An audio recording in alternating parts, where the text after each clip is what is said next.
Welcome to this Jet Worldwide presentation, Understanding Tariff Classification when Importing to the United States. The terms Harmonized Code, HS Code, and Tariff Classification refer to the process of assigning a specific 10-digit number to each item being imported to the United States. Each classification starts with the product description, most often from the commercial invoice.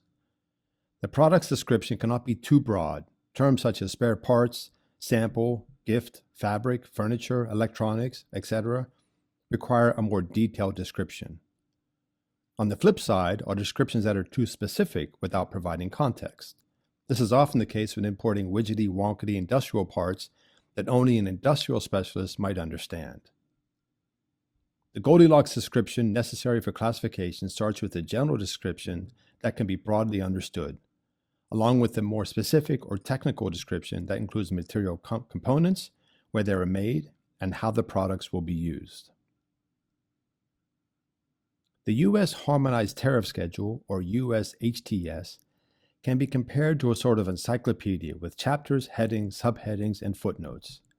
And there are rules on how to translate your product description to the corresponding harmonized code. This is known as the General Rules of Interpretation, or GRI. The most fundamental of the rules is determining the essential nature of your goods.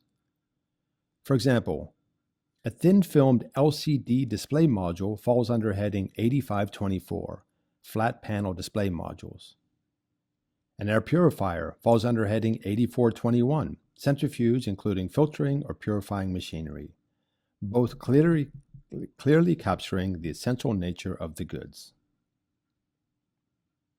But sometimes, the classification is not so obvious. Take this example. The product is a metal brace for suspended ceilings. Notice the difficulty in determining the HS code based on the product description. Although this information is from the company's website, it's not uncommon to see such wonky-tonky descriptions that make HS classification difficult, if not impossible. In this case, Customs determined the classification to be under heading 8302, base metal fittings, mountings, and similar articles. As you can see in this example, the essential classification is not always obvious. The U.S. HTS is built using guidelines established by the World Customs Organization, or WCO. As such, the first 6 digits of an HS code generally harmonize globally. In the previous example of the LCD module, the global HS code, i.e. the first 6 digits, are 8524.11. The US code uses the same 6 digits plus 4 additional 90.00. While this is the general theory, do not over-rely on foreign HS codes when searching for the US equivalent. Once you understand the basics of classification, the best practice prior to importing is simply ask Customs. Send a complete product description to U.S. Customs and ask for an advance or binding ruling. The response time is usually within a month or so. The advance or binding ruling clarifies the exact rate of duty and protects the importers in the event of a post-entry audit. In other words, Customs cannot come back to you up to 5 years later and claim that you had the wrong classification. So, for finding an HS code, here's a few recommendations.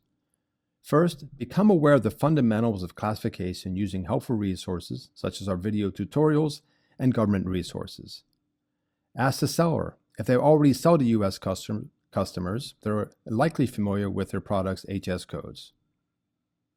You should also consult with a customs broker, as they can provide useful insights.